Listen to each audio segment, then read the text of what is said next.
কুমিল্লা নাঙ্গলকোটের রায়কোট উত্তর ইউনিয়নের মাহিনী গ্রামের জায়গা নিয়ে বিরোধকে কেন্দ্র করে দুই ভাইকে কুপিয়ে জখম করার অভিযোগ পাওয়া গেছে মোজাম্মেল হক ও মাইন উদ্দিনের বিরুদ্ধে।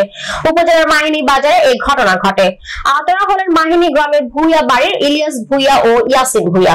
জানা যায় মোজাম্মেল হক গাংরা ইলিয়াস ভুইয়ার বাড়ির জায়গা উপর সম্প্রতি জোরপূর্বক একটি বিল্ডিং নির্মাণ করে। এ নিয়ে ইলিয়াস গংরা কথা বললে মোজাম্মেল গংরা তাদেরকে প্রাণনাশের হুমকি সহ বিভিন্ন বিরোধ চলে আসছে। এর জের ধরে ঘটনার দিন সকালে দেশি অস্ত্র নিয়ে মাহিনী গরুর বাজারে ইয়াসিনের চা দোকানে গিয়ে ইয়াসিনকে এলোপাতাড়ি কুপিয়ে জখম করে। পরে মাহিনী বাজারে গিয়ে ইলিয়াস ভুইয়ার পিছনে দিয়ে মাথার মধ্যে ছুরি দিয়ে এলোপাতাড়ি কুপিয়ে গুরুতর জখম করে। এতে দুই ভাই